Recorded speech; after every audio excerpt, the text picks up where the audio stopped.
What's up, guys? It's Nilla Fan. Welcome back to another video. In today's video, we're going to be talking about some of the patch notes. My hair is a mess, of course, because I need to get it redone. But yes, let's do this. So we do have this new event that is going on right now. I did actually get some gameplay with Widow. I will be showing it at the end of the video. But before we do that, let's look at some of the patch notes because I do know a couple of characters did get a buff. We have our general update stuff that like we don't really care about too much. I know a lot of people were going through and reading all this stuff.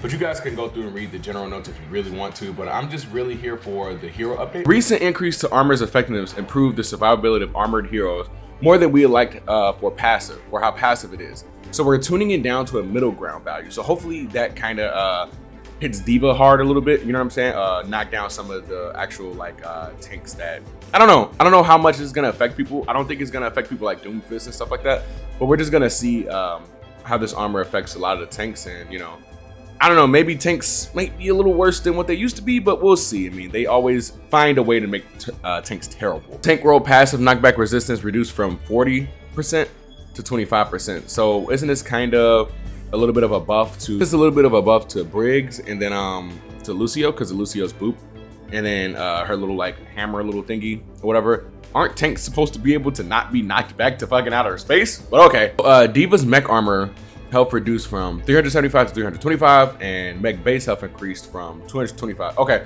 so what they're doing is, it seems like they're taking away the armor, but just giving her the health for it, pretty much. So taking away some of that armor, but just giving her a little bit of that health for it. So it says that there has been a lot of community feedback surrounding D.Va lately. On average, she hasn't been overperforming, but she's quite difficult to take down. So we're shifting some of her armor to normal health and reducing her max combined health by 25 armor.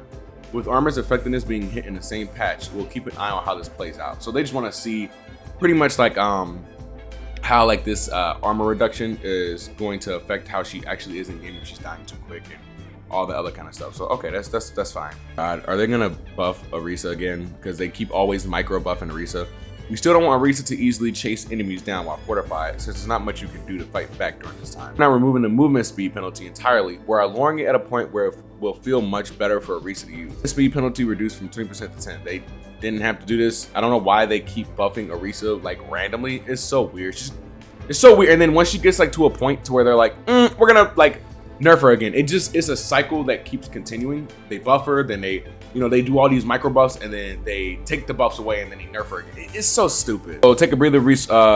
Resource regeneration rate increased from 8 to 10. So it seems like they buffed him. Impact damage reduced from 25. No, wait, they nerfed him. Impact damage reduced from 25 to 15.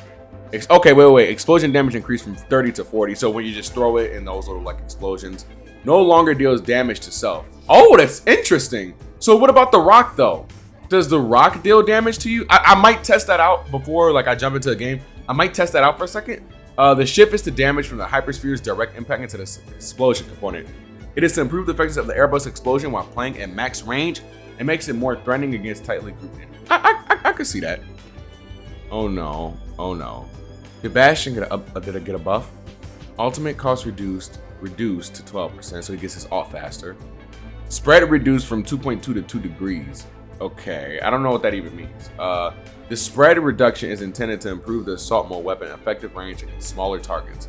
Oh, why not changing much in regard to how good it is against tank heroes? Okay, so he's gonna be able to mow down like smaller targets, like we're talking about people like Ana or like Kiriko, like stuff like that. Like it makes it easier to mow down enemies. They changed Cassidy's hinder duration from 1.2 to 0.9. Let me make sure. Okay, we're still in the same patch notes, just to make sure. Sometimes it updates and I don't even notice. Explosion damage increased from 45 to 75. Okay, yeah, all right, I can fuck with that. Ultimate cost reduced from 10%. Cool. All right, I like that. As this crowd control can be a significant source of frustration for players, there's a less time to follow up with shots from the weapon while the opponent is hindered. Explosion damage to the flashbang. So they just made the explosion stronger, but took the hindering away. Okay, I can fuck with that. Okay, so they changed Hanzo. So this change restores Hanzo's one shot. Yes! This change restores Hanzo's one hit headshot kill against 250 health heroes, though it will require more accuracy with the smaller projectile size. It is now slower to charge shots to reduce the frequency of projectiles being just thrown out. Trying the recent iteration of Hanzo, post-season 9, we feel the one-shot capability is too central to the core gameplay. Yes, I agree. I'm not gonna lie, if it's like a Hanzo gets Widow, like he still destroys her. Like you don't have to charge your thing up all the way, one-shot her to the head, but without a much larger rework, being limited to a smaller range of heroes that could be one-shot, 225 HP below, Added some texture to the hero matchup, but wasn't a satisfying. Okay. So normal arrows are no longer affected by global projectile size increases. Maximum damage increase from 120 to 125. Time to fully so that's something that I do want to see. It seems like Moira damage per second increase 785. Literally no reason. Moira's ultimate didn't feel threatening enough after the health adjustment. Okay, whatever. Don't stop buffing her. Seems like they mean like just the size of the radius, because you know how like you can kind of shoot characters on the side like this. They mean like you're damn near gonna have to be like right on them to hit that headshot. So let's see a character like Cass. Okay, but I think Cass has like 250 or something like that. Dragon rages within me. Okay, yeah. So a character like Junkrat, right? It's a one tap. Okay, so I think like characters like Cass will not be able to one tap. Bastion won't be able to one tap. Pretty much a lot of the healers will be able to be one tap. Thank God, I hate them motherfuckers. A lot of the healers will be able to be one tap.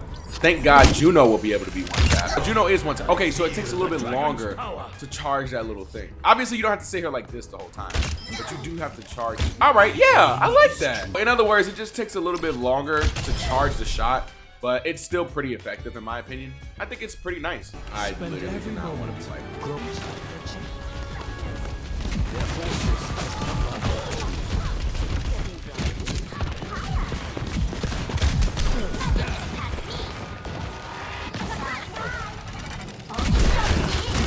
they both came after me. I would genuinely leave. Yeah,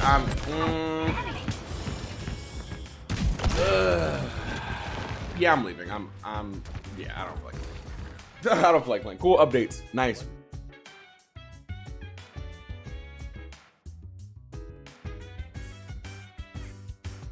Some days wanna put you in